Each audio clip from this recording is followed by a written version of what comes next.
Bienvenidos a los desayunos de Correo Yusil, soy Chabeli Chiroque. Yo Carlos Navea y estos son los principales titulares del día. No solo Chosica está siendo afectada por los huaicos, Tumbes, Lambayeque, Madre de Dios, Arequipa e Iquitos también han sido declaradas en emergencia. Hoy se debatirá la moción de censura presentada por los miembros de la oposición en contra de la presidenta del Consejo de Ministros, Ana Jara. La aprobación de Luis Castañeda Locio cayó en 11% según la encuesta de GFK. La mayoría cree que el alcalde no debe cancelar la reforma del transporte. En esa misma encuesta se da a conocer que la aprobación del presidente Humala subió de 21 a 25% de aprobación. Y en los deportes, el boxeador Carlos Zambrano ganó por decisión unánime el título mundial de categoría pluma de la Asociación Mundial de Boxeo.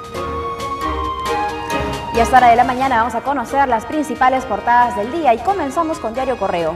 Esta mañana se debatirá la moción de censura a Ana Jara. Jara ante el Pleno de la Verdad, así ha titulado el Diario Correo. Congreso debate, repito, a las 5 de la tarde contra la Premier por espionaje y rastreo de la DINI. Y aparecen documentos oficiales que confirman seguimiento a líderes políticos por los servicios de inteligencia. También sobre la moción de censura presentada contra la presidenta del Consejo de Ministros, el Diario del Comercio, se suman más votos en el Congreso para censurar a Ana Jara. La oposición ya tendría 58 de los 66 votos necesarios, es lo que señala. Y en el diario La República, 70% de peruanos exige explicaciones públicas a Chile por espionaje. El 25% de los encuestados recomienda cortar relaciones económicas con el gobierno de la presidenta Michelle Bachelet. Intercambio de mensajes entre los comandantes de la Marina de ambos países revelaría que Chile sí reconoce el espionaje del técnico Johnny Pilco, según la encuesta GFK. Siguiendo con el tema de la censura, la tapa de Perú 21, tenemos los votos, se pregunta, el gobierno hace esfuerzos por salvar a sus ministros. 5 bancadas aún no definen su posición ante la censura. Y el diario Ojo resalta los huaicos y las inundaciones que se han producido en diversas partes del país. Bajo el agua, así ha titulado, Tumbes, Tacna y Moquegua en emergencia por inundaciones y huaicos. Pueblos viven en un vía crucis por desbordes de ríos y avalanchas que arrasan casas, cultivos, negocios y carreteras. En la información deportiva, Fuerza Loba es lo que señala el diario El Bocón del grupo Epensa. Seleccionados se solidarizan con Lobatón por accidente de su madre y le dedicarán partido ante Venezuela. El jugador del Sporting Cristal pasa por un momento delicado. Y bueno, y pasando a otras informaciones, un grupo de vecinos de Chosica tomaron por varios minutos un tramo de la carretera central en protesta por las demoras en labores de limpieza. A continuación veamos un informe al respecto. Un grupo de vecinos de Chosica tomó por momentos un tramo de la carretera central en protesta por las demoras en los trabajos de limpieza y rehabilitación de la vía, que fuera afectada por una serie de huaicos ocurridos desde el pasado lunes. La principal crítica de los manifestantes es que pese a que casi todos los años ocurren inundaciones, huaicos, deslizamientos, heladas y friajes que golpean con dureza los poblados y causan millonarias pérdidas, hasta ahora brilla por su ausencia una política de prevención que reduzca y mitigue los daños de los fenómenos naturales. Además de Chosica, el Poder Ejecutivo ha declarado en estado de emergencia las regiones de Tumbes, Moquegua y Tacna. Y también tenemos un informe sobre las muestras de solidaridad del Papa Francisco para con las víctimas de los desastres naturales en Perú y Chile. El Papa Francisco envió sus condolencias y dio muestras de solidaridad para con las personas que resultaron afectadas por los desastres naturales ocurridos durante la semana pasada en Perú y Chile. El Papa exhortó a las instituciones y personas de buena voluntad a prestar una ayuda eficaz para superar estos momentos difíciles. Las palabras del Santo Padre fueron recogidas en un comunicado enviado por el secretario de Estado de la Santa Sede, el cardenal Pietro Parolin, a varios responsables religiosos chilenos y peruanos. En Chile, los desastres naturales dejaron 10 muertos, 19 desaparecidos y miles de dólares en pérdidas, mientras que en Perú el temporal dejó 9 muertos y miles de damnificados. Aún el Ejecutivo está haciendo esfuerzos por mantener la serenidad y ha abierto la posibilidad pues, de que estas personas ubicadas en las laderas, en las quebradas, por donde se han venido los huaicos, Chabeli, sean reubicadas en otros lugares. Sin embargo, hay mucha gente que se resiste ya que cuentan con título de propiedad a pesar de vivir en zonas de alto riesgo. De otro lado, el expresidente del Perú, el señor Alejandro Toledo, líder de Perú Posible, reveló que durante su gobierno llegó una valija diplomática con $850.000. Ello provocó que incluso llame al entonces presidente Hugo Chávez para consultarle acerca de la del destino de esta procedencia, misteriosa valija, en medio de las investigaciones que estamos viendo ahora en contra de la titular, pues, del partido de gobierno. Crecen las sospechas. Cada uno es responsable de sus propias acciones. Y recuerde lo que acabo de decir, el silencio puede ser parte de la complicidad. Cada uno tiene derecho, pero que la historia lo registre. En mi gobierno encontramos una valija diplomática con $850.000. Y yo soy un hombre de números y yo quiero verlo, las evidencias, quiero verlos. Cuando lo vi, lo llamé al presidente y le dije, voy a traer a mi embajador y te pido que te lleves a tu embajador. No estoy saltándome la concuerdo, escúcheme bien, no me malinterprete, que ese dinero fue a, no tengo las evidencias. ¿Le lo llamó a Hugo Chávez para preguntarle cómo había venido eso al Perú? Así es. ¿Qué le respondió Chávez? Chávez me dijo, oye Cholo, ¿de qué estás hablando? Le dije de tu agregada comercial en Panamá, que ha venido con una valija diplomática, con este dinero, y no lo voy a permitir. Estoy en este momento convocando de regreso a mi embajador y te pido. Ese fue el motivo. Era Urrutia, eso fue el motivo. Declaraciones en exclusiva a Diario Correo. Alejandro Toledo dice que no está en potestad de decir de que si ese dinero, esa valija diplomática con $850.000 efectivamente era dirigido a la campaña de Ollanta Humala. Sin embargo, crece la sospecha por estas declaraciones que dio el expresidente. Ello generó en su momento un conflicto entre las relaciones bilaterales entre Perú y Venezuela. La parlamentaria Marta Chávez por las redes sociales está preguntando finalmente cuál fue el destino de esos $850.000. Bien, y ahora veamos un informe sobre el debate de la censura a la presidenta del Consejo de Ministros, Ana Jara, que hoy, por cierto, se debatirá a las 5 de la tarde en el Congreso. La moción de censura contra la presidenta del Consejo de Ministros, Ana Jara Velázquez, será debatida y votada hoy, según informó la titular del Parlamento, Ana María Solórzano. Como se recuerda, la oposición presentó la moción contra la titular de la PCM tras la publicación en la revista Correo Semanal, que reveló el rastreo a más de 100.000 peruanos entre políticos, empresarios, periodistas. Aunque el congresista nacionalista Teófilo Gamarra sostuvo que la mesa directiva no puede convocar a una sesión plenaria para ver la censura, ya que la primera ministra no ha respondido antes un pliego interpelatorio. Sin embargo, Solórzano aclaró que la mesa directiva no se opone a ver la censura.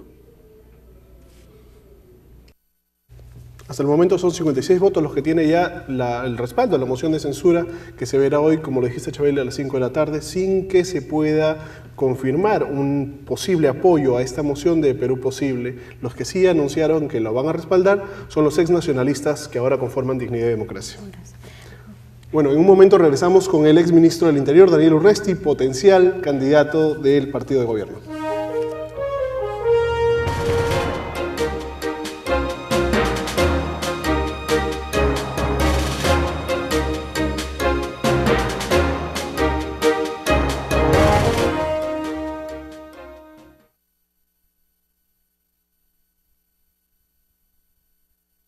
Nice Spa, concepto de belleza. Lo moderno, lo inimitable y lo exclusivo lo encontrarás aquí en Nice Spa. Somos el único centro autorizado en el Perú para realizar el tratamiento facial Green Peel alemán, desarrollado médicamente a base de ingredientes vegetales naturales. Contamos con los tratamientos Endermology y la última tecnología Lipomassage para remodelar, reafirmar o redefinir tu figura. Y te ofrecemos los servicios de depilación definitiva y peluquería que te harán sentir radiante. Tenemos certificaciones a nivel de Alemania, Estados Unidos, Chile y Brasil. Nice Spa, concepto de belleza. Avenida Las Artes Norte 683 San Borja. Citas 475-2424, 475-2461. Estoy yendo en carro, ahorita llego, en 2 minutos estoy ahí.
El Perú y el mundo al alcance de tus dedos. En casa, en el trabajo, en la playa. La realidad política, económica, cultural y deportiva al instante. Los desayunos de Correo y Usil te abren una ventana al mundo.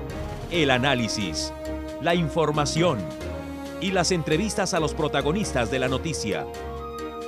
Los desayunos de Correo y Usil.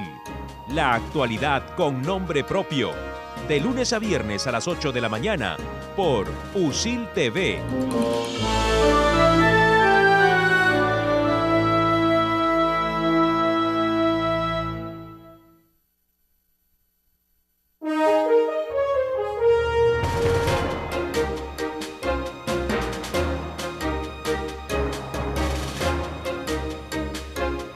Y en los estudios de la Universidad San Ignacio de Loyola nos acompaña Daniel Urresti, exministro del Interior y nuevo rostro del nacionalismo. Muy buenos días, señor Urresti, ¿cómo está? Buenos días. ¿Cómo está, señor Urresti?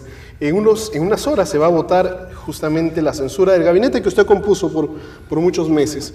¿Cómo ve esto? Bueno, me parece realmente un desatino el que intenten realizar esta censura. Y sobre todo cuando he podido escuchar a muchos de los políticos que posiblemente voten a favor de esta censura decir claramente que ellos tienen total confianza en que la Premier no tiene conocimiento de esto. A mí me parece algo exclusivamente político, una irresponsabilidad más de la oposición. Pero con todas las pruebas que conocemos hasta ahora que confirmarían este espionaje por parte de la DINI, ¿usted va a seguir intentando o va a insistir en que es una estrategia de la oposición, de la Prisma? Como hace un par de meses, un par de semanas usted decía Claro. A ver, pongamos las cosas en contexto y en perspectiva.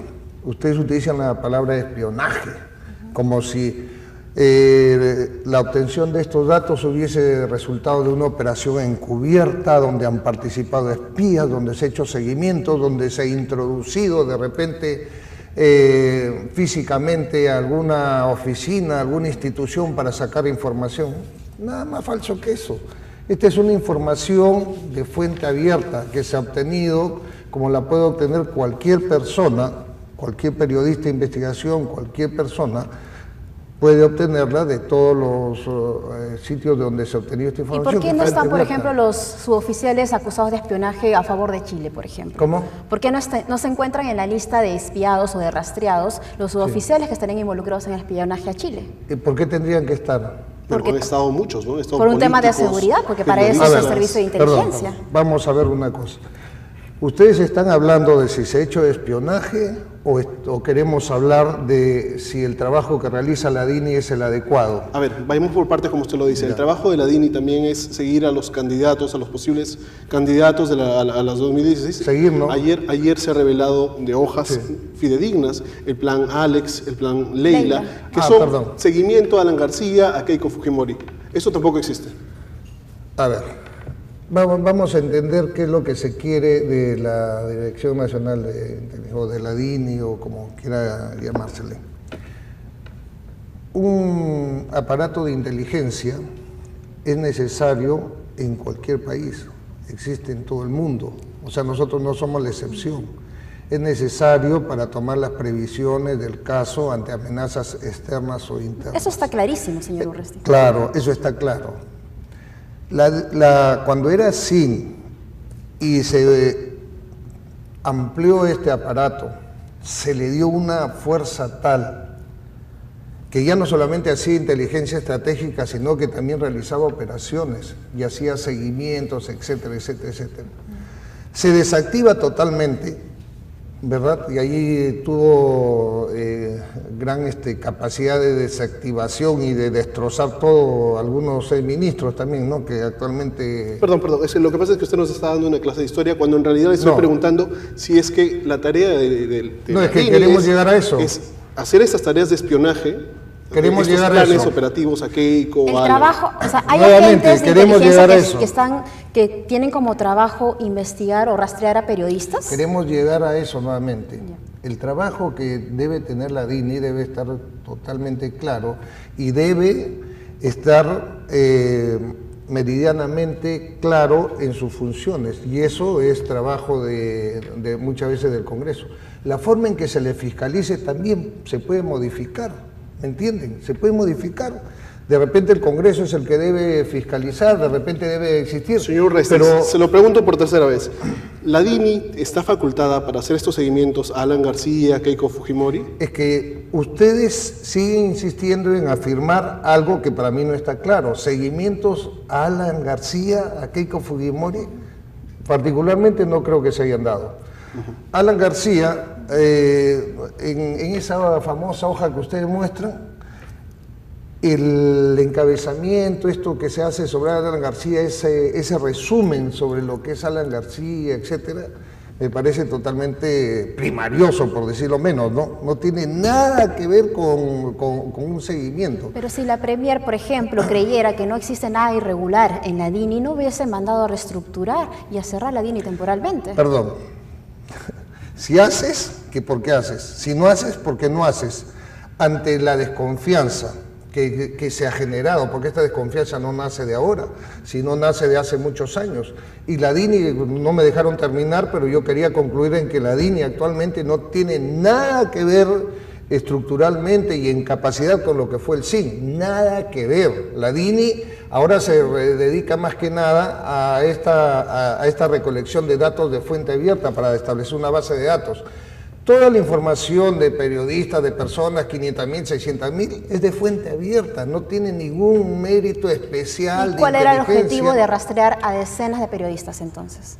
Nadie rastreó periodistas. ¿Aparecen en la lista de la DINI? Pero sí ha habido un rastreo de información. No. Estamos utilizando malos términos. Okay. Ellos lo que han hecho es acumulación de información de fuente abierta. ¿Con qué objetivo? ¿Con qué objetivo?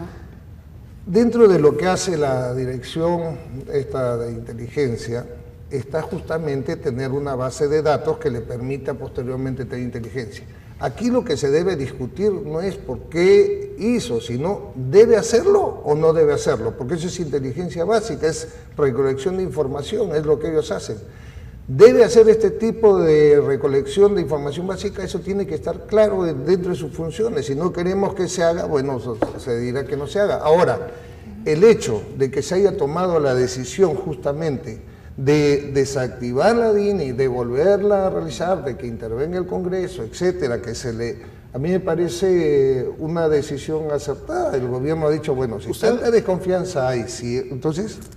Señor Restes, usted estaba al tanto cuando el escolta de la señora Marisol Espinosa en noviembre, usted todavía era ministro, denunció que habían dos miembros de la Dirección Nacional de Inteligencia apostados en la puerta del domicilio de la vicepresidenta. Usted era ministro del Interior. Sí. ¿Estaba al tanto? ¿Estaba al tanto de qué?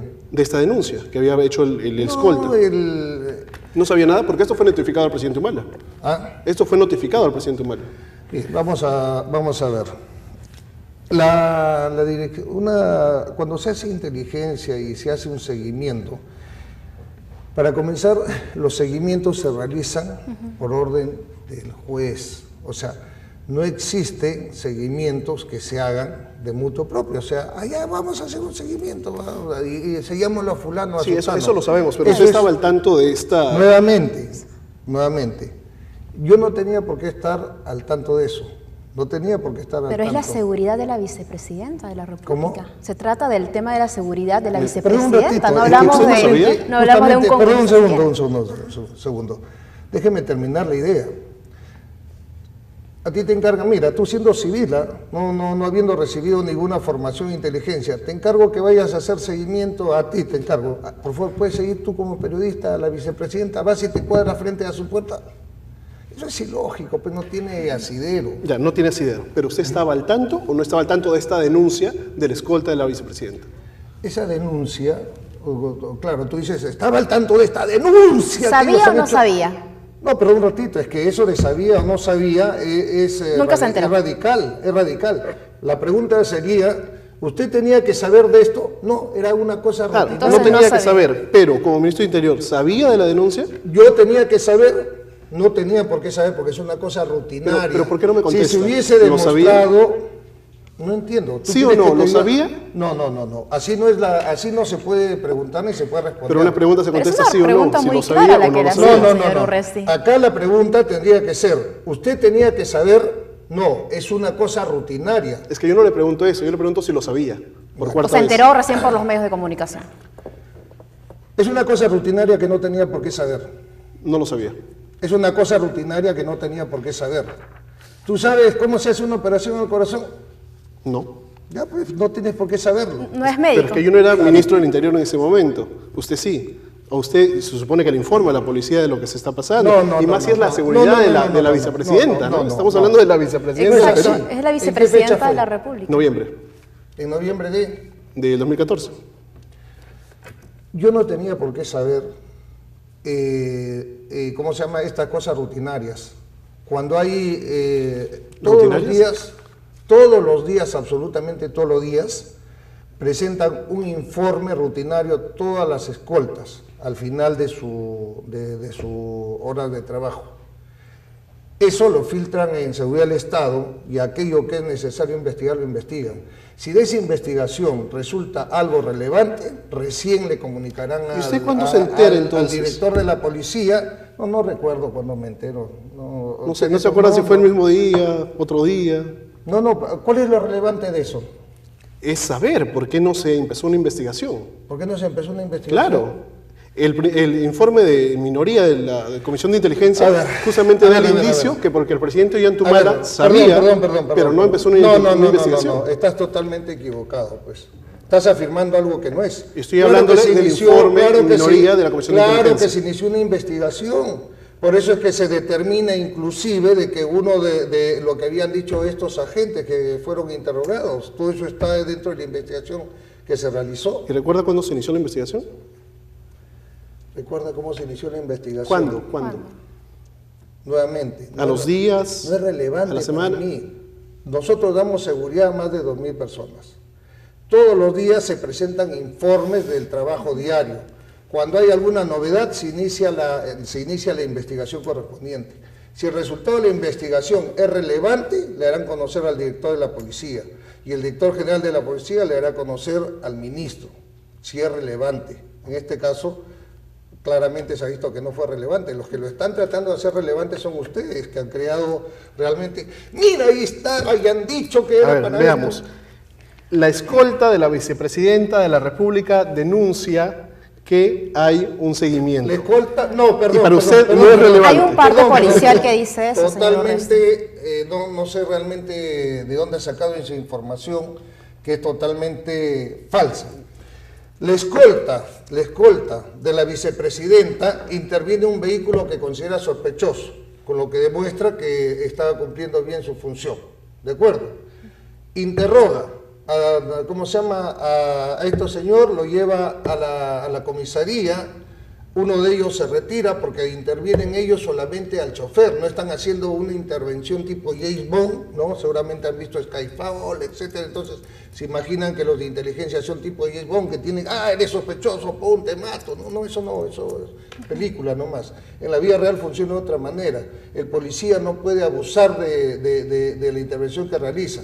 Él lo interviene porque lo ve en un sitio y lo considera sospechoso, le pide sus documentos y lo interviene al chofer y lo lleva a la comisaría.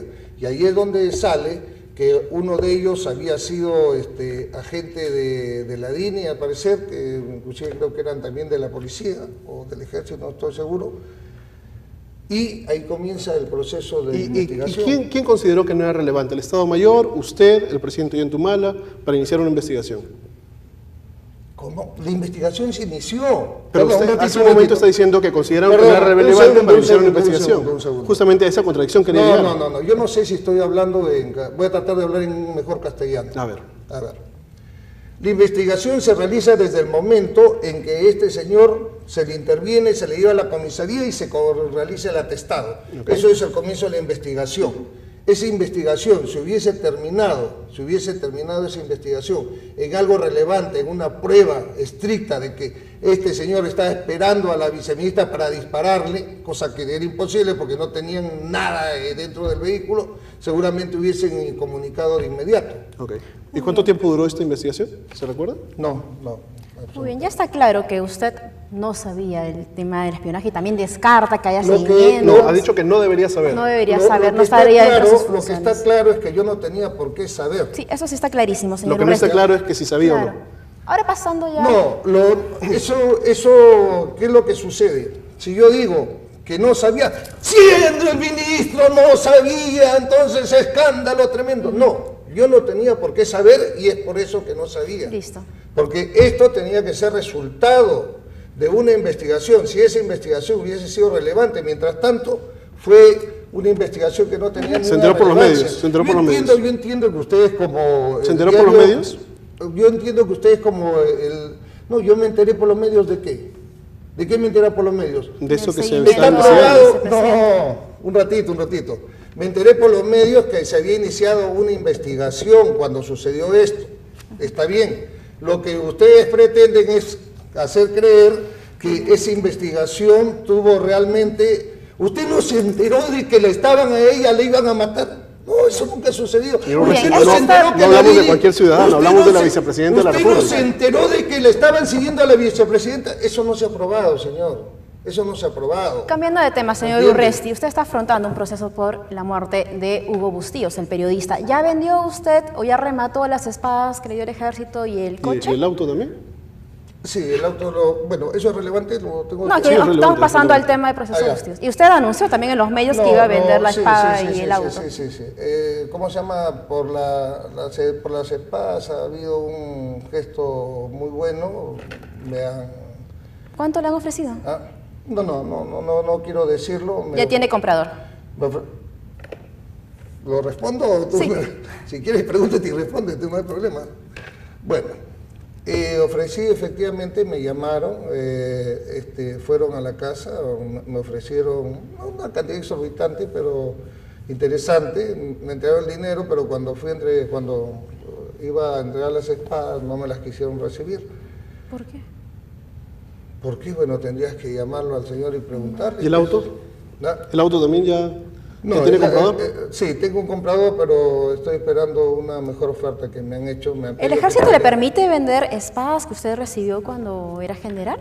¿Cómo? ¿El ejército le permite, está permitido que usted venda este tipo de enseres que le dio el ejército? El ejército no tiene por qué meterse en eso, o sea, no es relevante para el ejército. Ahora, si ustedes quieren decir, pero esa espada es del honor. Precisamente porque no conocemos a qué le preguntamos, señor Urresti. Pero usted está deshonrándose al vender. No, lo que queremos decir es que, señor Urresti, usted anunció que iba a hacer estas ventas para pagar su abogado, para su defensa en el caso de Bustillos, cuando todo el mundo sabe pues, que desde el 2006 el Estado le proporciona el abogado. ¿Cómo? El Estado le proporciona el abogado, me va a decir que no sabía. Mire, yo lamento muchísimo que, a pesar de lo que piensa la gente y los periodistas, esto no sea tan cierto. En este momento, dado la situación en que me encuentro, y lamento mucho esto porque me hubiese gustado enterarme anteriormente, tenemos más de 1.600 militares en esta situación. ¿Cómo se llama esto de que el Estado te paga el abogado? No es cierto. O sea, no era cierto. En mi caso, te cuento, en una primera instancia, a mí me ha defendido igual que a los otros 1.600, 3 abogados que existen en el ejército, que son los que te defienden. Y ellos ven más de 1.000 casos. Entonces ya entenderás que esa defensa no es, digamos, todo lo... no era exclusiva. No era exclusiva para usted. ¿No? Entonces, ellos sí te avisan, etcétera. Cuando ellos me avisan y yo me entero de esto, que no tenía ni pata ni cabeza, porque realmente yo siempre he pensado, lo que no se ha hecho, lo que no ha sucedido, ¿cómo lo pruebas? Cuando hay algo que tú quieres tapar, ahí sí. Puede haber en cualquier momento una fisura y sale toda la luz. Claro, pero lo que vamos es que sí, el Ministerio de Defensa sí le pone la defensa. O sea, sí le pone el abogado, pero usted quería a alguien a dedicación Claro, lo que exclusiva. señala es que no es tan eficiente, pero sí le pone la defensa. No. Recién estoy gestionando ante justamente lo que sucedió. Están viendo la manera de poder pagarme la defensa. Estoy haciendo una gestión que todavía está en trámite. ¿Eso Pero va a pedir algún abogado en especial? Como usted entenderá, yo no estoy, fuera que, espérenme a que yo consiga mi defensa porque recién estoy gestionando y de repente para julio ya me pueden pagar una defensa, ¿no es cierto? ¿A eso qué le interesa para el judicial? Entiendo yo que el Ministerio de Defensa pone a consideración suya el abogado que usted quisiera que lo defienda. ¿Ha pedido alguno ya, en especial? A ver. Nuevamente, cuando se produce una denuncia ya en en Ayacucho, por el fiscal, yo digo, pucha, y esto no me dijeron que no iba a pasar, y entra a defenderme a honor en un amigo, que es abogado. ¿Cuál es su nombre? ¿Cómo se llama no quisiera mencionar su nombre, ya que él está muy molesto conmigo porque cuando, fui ministro y salió nuevamente esto a la luz, tuve que cambiar de abogado porque lo primero que sacaron los medios fue que, y miren quién lo está defendiendo, que ha defendido a gente de la Cantuta, que ha defendido a otros militares, claro, y él ha defendido a otros militares porque es una persona buena que defiende ad honorem a militares que no tienen... Finalmente es el papel del abogado, ¿no? Claro. Defender es el papel del abogado, finalmente, ¿no? Sí, pero eso no lo entienden los medios, pero los medios hacen el escándalo porque mira quién lo defiende. Entonces, señor tuve Urresti, que cambiar de abogado también por pese un a todo abogado ad esto, honorem. usted logró inscribir su candidatura. Señor Urresti. Cuando salía justamente a vender mis cosas, del Ministerio de Defensa, me avisaron que se podía hacer una gestión para que me paguen. Claro, una a eso iba. defensa. ¿Va a pedir alguno en especial? Tal vez... No, yo ya no sé bien cómo funciona. Nakazaki, tal vez. No sé bien cómo funciona porque no es tan fácil como decir quiero que me defienda tal.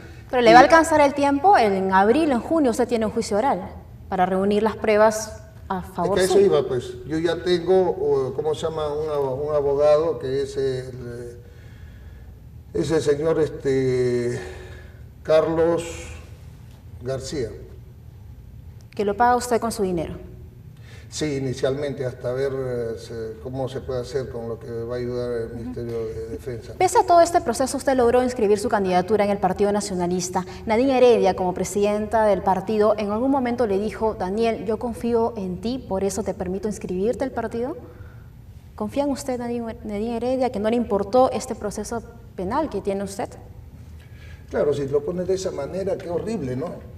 Qué horrible. Es que afrontar un proceso penal es horrible, ¿no? Exacto. Afrontar un proceso penal es horrible. Si usted demuestra su inocencia, pero igual, No, en no, este es que proceso mira, logró está inscribirse cometiendo usted. varios errores en este momento. Número uno, yo no tengo que demostrar mi inocencia. Estamos en una democracia donde hay presunción de inocencia, ¿me entiendes?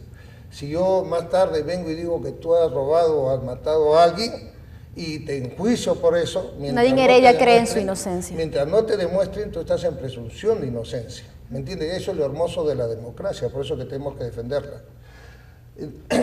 Entonces, no hay nada que impida que yo haga mi vida normal, ¿me entiendes?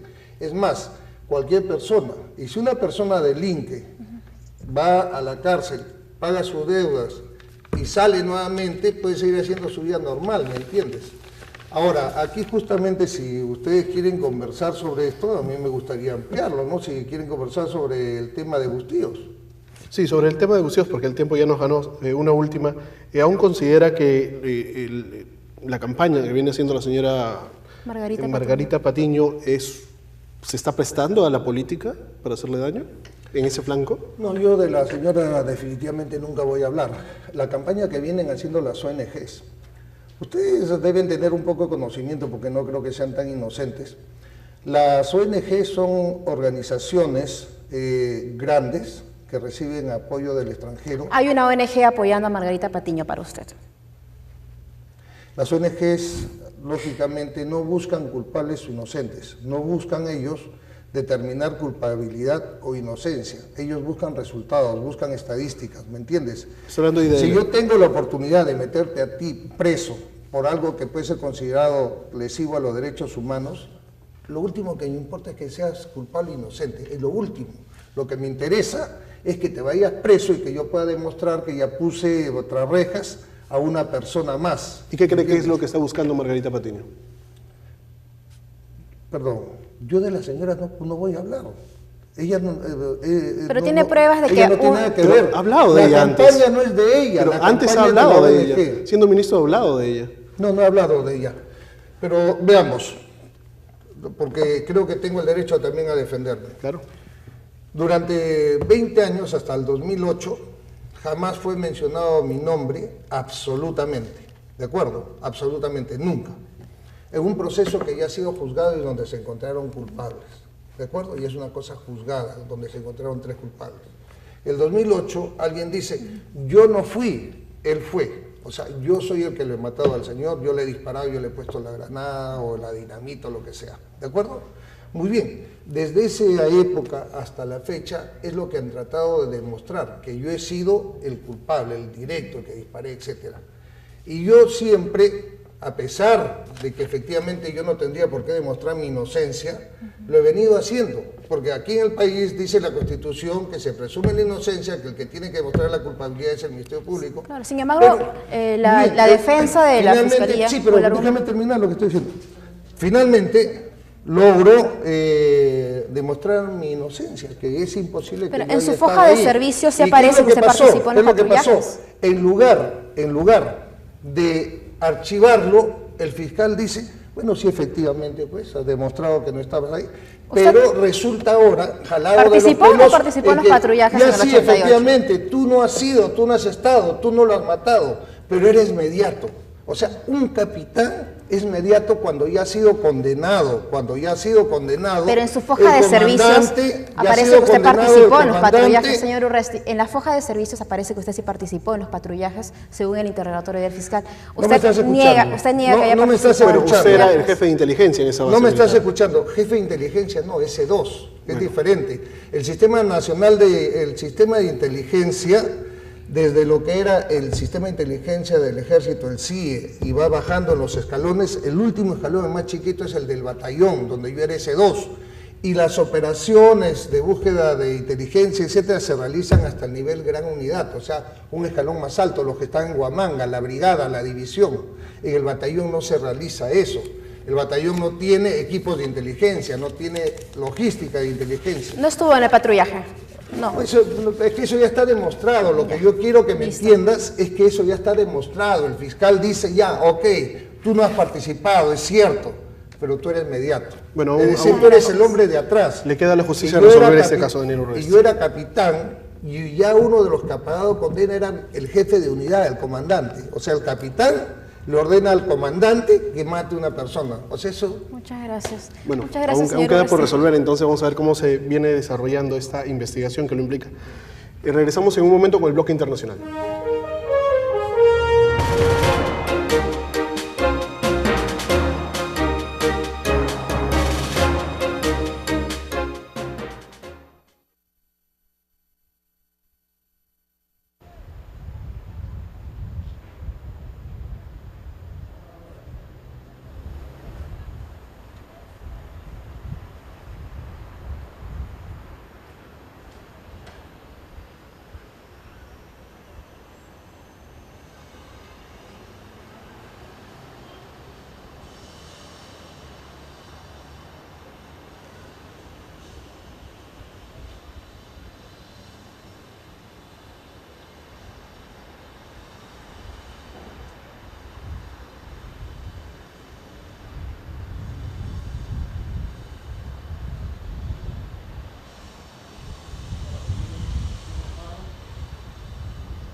ahora vamos a conocer el panorama internacional. La exnovia del copiloto de Germanwings aseguró que él decía que algún día todo el mundo conocería su nombre.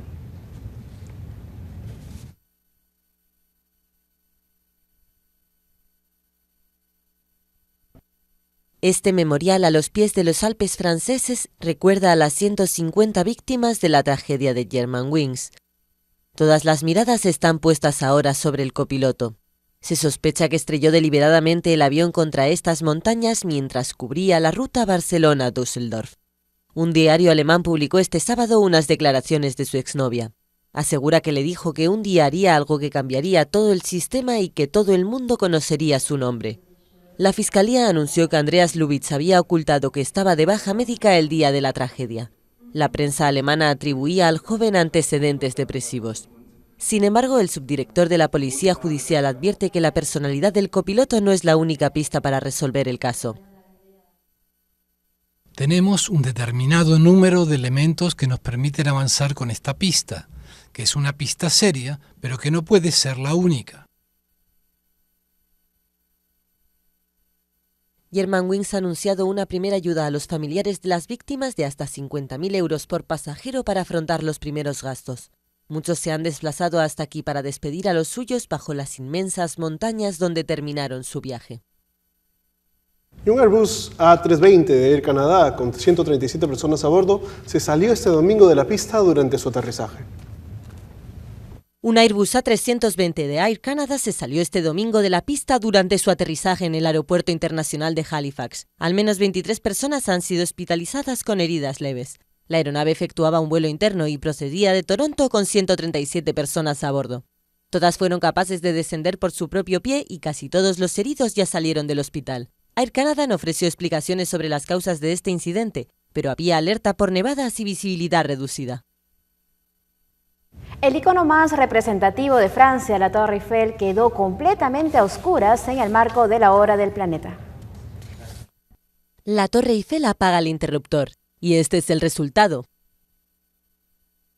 Se trata de la Hora Planeta, el acontecimiento que cada año organiza el grupo conservacionista WWF. La iniciativa empezó en Sídney en 2007, pero rápidamente se convirtió en un acontecimiento global. Cientos de lugares emblemáticos se quedan a oscuras como parte de esta campaña. En un año clave para la lucha contra el cambio climático, el objetivo va esta vez más allá de ahorrar energía. Quieren crear conciencia sobre la necesidad de utilizar fuentes sostenibles y también piden compromisos políticos para detener el calentamiento global. Será precisamente aquí, en París, donde en diciembre se llevará a cabo la cumbre en la que se pretende llegar a un acuerdo para reducir drásticamente las emisiones de CO2. Y regresamos en unos minutos con el columnista Diario Correo, Miguel Ángel Rodríguez Mackey.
hora de la mañana tenemos al columnista e internacionalista del diario Correo, Miguel Ángel Rodríguez Mackey. ¿Cómo estás, señor Rodríguez Mackey? Muy buenos días. Chabeli, buenos días. ¿Cómo estás, Carlos? señor Rodríguez?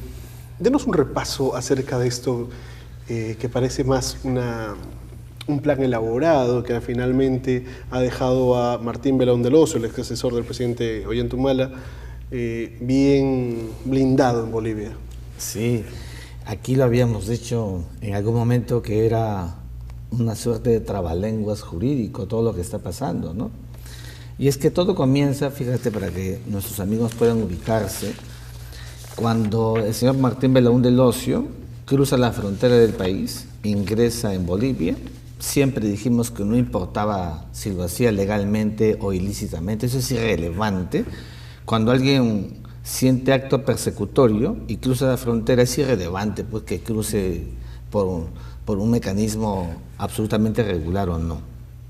Pero ingresado en Bolivia, lo primero que hace es formalizar la petición, la solicitud del refugio. Entonces el refugio es una institución del derecho internacional de los refugiados, del derecho internacional humanitario, que con solamente solicitarlo, Carlos, ya tiene protección. Eso fue lo que hizo el señor Martín Belaúnde del Ocio. Y hay que reconocer que estuvo bien asesorado en ese punto. Y ahora presentó un amparo constitucional y entonces, le han dado la razón y ahora parece que todo empieza de cero, tiene después 4 meses para este favor de refugio, es que empieza el proceder peruano. Y entonces, fíjate, en el camino hay 2 resoluciones de la CONARE, que es la Comisión Nacional de Refugiados. La primera desestima la solicitud.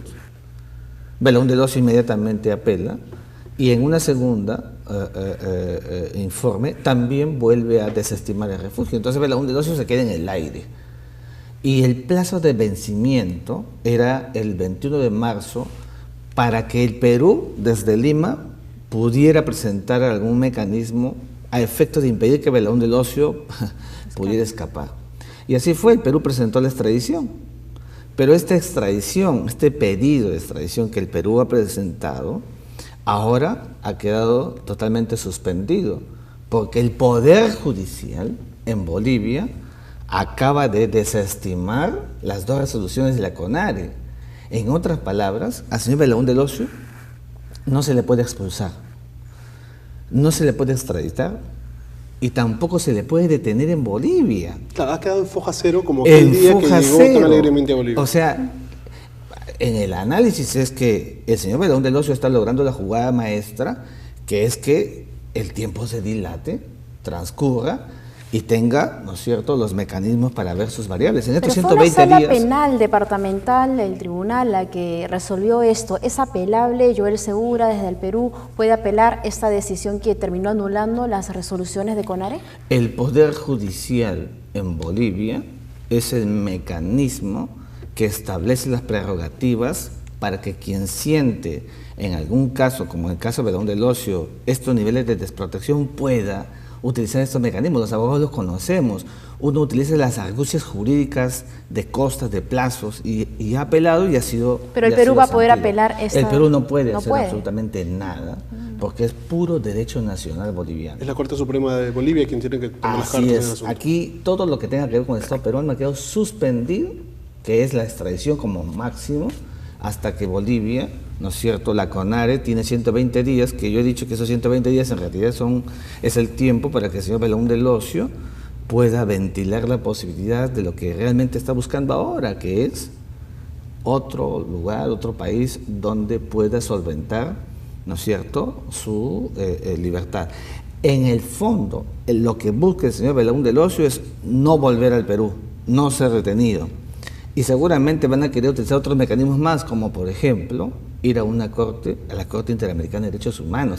¿Todo eso para qué? Para dilatar cualquier medida que lo traiga pues al Perú como corresponde, como debería afrontar, ¿no es cierto?, un proceso de esta naturaleza. Pero realmente no sería saludable para el partido de gobierno, además tenerlo acá con tanto que se está diciendo. ¿Realmente es argucia de los abogados de Belaúnde del Ocio o es dejadez de parte del Perú? Porque es increíble que se les pase otras cosas, habiendo tantas posibilidades. Yo creo que es esto, una suerte de combinación, una suerte de pared técnica a lo Sotil y Cubillas, porque no entendemos ¿por qué, habiendo claridad absoluta en que el señor Belaúnde Locio no es pues un perseguido político, la CONARE primero diga que va a evaluarlo, el gobierno por fuera también diga que no van a admitir ninguna situación irregular, y finalmente el Poder Judicial? Todos sabemos perfectamente que en Bolivia, como en algunos otros países, como el poder político tiene ciertos niveles de control y de persuasión en el nivel judicial. No, además ha quedado demostrado la persuasión que tiene el Perú con el caso del señor Orellana. Cuando lo capturaron en Colombia no pasaron ni 6 horas y ya estaba acá. Claro, la diferencia fue que en el caso de Orellana, no pidió pues refugio, ¿no? Entonces fue inmediatamente traído. Belaúnde Locio sí lo solicitó. Pero eso se soluciona muy fácil de una comunicación de primer nivel, de mandatario a mandatario, ¿no? Se puede hacer, pero ya con la coraza, siempre lo he dicho, con la coraza del planteamiento de la solicitud proceso de jurídico, refugio, ya. Existe pues ahora toda una carga impositiva que es el principio de no devolución, porque fíjate, si la resolución del Poder Judicial boliviano dice que se desestima todo lo actuado, es decir, tiene que revisarse si es o no un perseguido político, en realidad lo que se está fortaleciendo es la no devolución, por lo cual la verdad que yo veo bastante lejos de que el señor Belaúnde Locio vuelva al Perú, porque tampoco hay desde el Perú ese ánimos realmente por solventar, querer traerlo. La extradición ha sido planteada casi a puertas de la finalización de la fecha en que el señor tenía que quedar libre. Y sabemos que eso le ha costado además el cargo a Daniel Yo creo que esto es, fíjate, procuradores. Yo creo que esto es una finta política, porque de otra manera no se puede entender cómo se juega desde Bolivia y desde el Perú. Además, con las instituciones se da jurídicas. luego de que Belaúnde Locio estuviera revelando o detallando cosas inconclusas, ¿no? Ventilando algunos trapos sucios del nacionalismo, y justo se da esta protección. A eso iba, es decir, hemos visto cómo, a puerta de todo ello, en una entrevista larga y tendida en los medios de comunicación, ha ido mandando mensaje de que si el señor Belaúnde Locio retornara al Perú, muchas cosas podrían suceder en el plano político. Entonces creo que todo esto es un vaivén de cosas que finalmente, el objeto final es que el señor Belaúnde Locio no vuelva a Perú. No le convendría el poder político aquí, y este poder político muchas veces consabido en esta suerte de alianza con el poder político boliviano. Así es, Chabeli. Parece que al final el amigo de la pareja presidencial apretó lo suficiente. Muchísimas gracias, señor Mackey, por acompañarnos. Muchas gracias. Pasamos ahora a ver un rápido vistazo a los temas más importantes a lo largo del Perú con nuestra agenda nacional. Correo Lambayeque presenta un amplio informe sobre el rastreo que la Fiscalía y la Policía realizan a los miembros ocultos de la banda delincuencial dirigida por el viejo Paco. Por su parte, Correo La Libertad realizó un reportaje sobre el cisma detrás del alcalde de Trujillo, el coronel Elidio Espinosa. En esta historia hay desde traiciones hasta separaciones familiares. Correo Huancayo informa que las constantes lluvias han llevado a un punto crítico a la laguna de Atacocha. Expertos anuncian que si el mal clima continúa, podría desbordarse e inundar varios poblados. En Correo Ayacucho se informa que a pocas horas de empezar las clases en la Universidad San Cristóbal de Huamanga, la casa de estudios aún tiene un grave déficit de docentes. Las autoridades afirman que esto se solucionará en las próximas 2 semanas. Correo Cusco informa que una paralización organizada por la Confederación Nacional Agraria podría poner en grave riesgo la realización de la fiesta del Inti Raymi. El paro, convocado para el 22 de junio, es contra las políticas que favorecen a los grandes agroexportadores, en detrimento de los pequeños. La edición de Arequipa toma las declaraciones de Óscar González Rocha, el presidente de Estado del Perú, quien dijo estar preocupado por la inacción del gobierno frente a las protestas surgidas contra el proyecto minero Tía María. Y ya nos acompaña el director del diario El Bocón, Edmir Espinosa. ¿Cómo estás, Edmir? Muy buenos días. Hola, ¿qué tal? ¿Qué tal, Edmir? Acá, como siempre, feliz de estar con ustedes. Explícanos un poco de lo que está pasando con Chabeli. Nos preguntábamos por qué mientras Brasil juega con Chile de cara a la preparatoria para la Copa América, nosotros jugamos con Venezuela. Bueno, en realidad es un tema dirigencial, pero tiene que ver mucho con el prestigio de nuestra selección hoy en día. Lamentablemente, y uno se da cuenta por las últimas 2 o 3 eliminatorias, Perú es un equipo de los más bajos de Latinoamérica junto con Bolivia y ahorita digamos que Paraguay, ¿no? Pero es por eso que, digamos, Brasil no estaría tan interesado en jugar con Perú como sí con Chile, que hoy por hoy estamos hablando de 5 jugadores de primerísimo nivel que juegan en el Barcelona de España, en el Arsenal de Inglaterra, en la Juventus de Italia, en el Inter de Milán de Italia. Estamos hablando de un equipo muchísimo más competitivo que el peruano y eso creo que hay que estar loco para poder negarlo, ¿no? Claro, justamente Dunga, el entrenador de Brasil, ayer dio declaraciones, dijo que esta Copa América que se va a jugar en Chile es la más difícil que él proyecta pues, en toda su vida, ¿no? de futbolista profesional. Nunca ha visto un campeonato que va a ser tan difícil. Tan competitivo, sí. Mira, yo creo que acá hay un tema y tiene que ver, mucha gente habla de que el Perú no es un buen equipo, que no tenemos jugadores. Yo creo que el Perú es un equipo bastante competitivo. El problema no está en nosotros. El problema está que cuando nosotros hemos avanzado quizás nada, o quizás un poquito en la última década, tenemos equipos como Chile, Ecuador, Colombia, que han pues subido pasos agigantados. Claro, el problema no somos nosotros, sino es que hay equipos mejores. Lamentablemente nosotros tenemos entre 20 y 25 jugadores afuera y el equipo que digamos que está más cerca de nosotros es Ecuador, que tiene 120, ¿no? Y ni hablar de Chile, que tiene al arquero de Barcelona, al compañero de Tevez.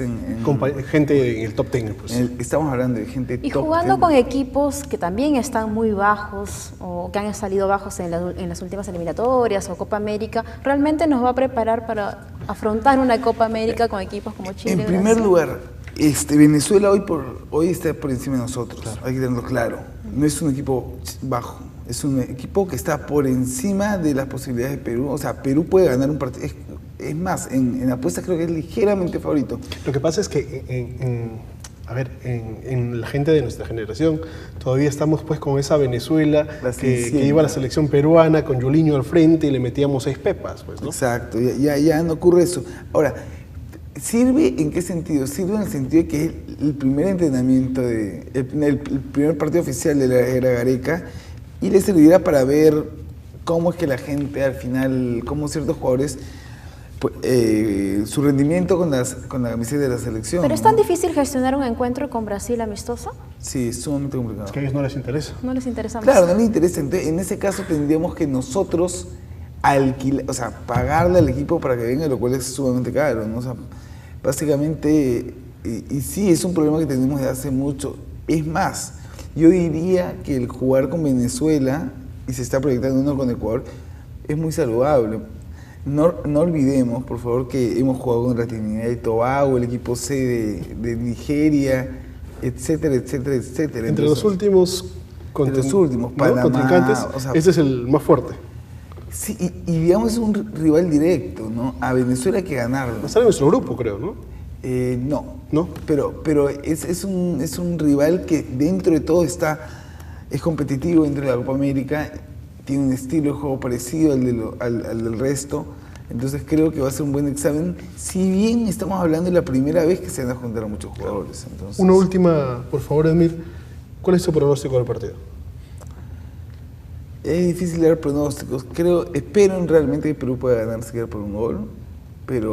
Y creo que es posible porque está en un momento de mucha ilusión, no está comenzando un proceso. Ahora Carlos Lobatón tuvo que regresar por un accidente que tuvo su madre y creo que eso le puede dar un empuje extra. Un poco fortaleza, ¿no? Exacto, al equipo. Esperemos que... Bueno, pero sobre todo ver una idea de juego, no esperemos. Sí, lo que esperamos. Tu respuesta me ha deprimido mucho, yo creo que no vamos a ganar. Muchísimas gracias. Gracias a ustedes. Muchas gracias, Edmir.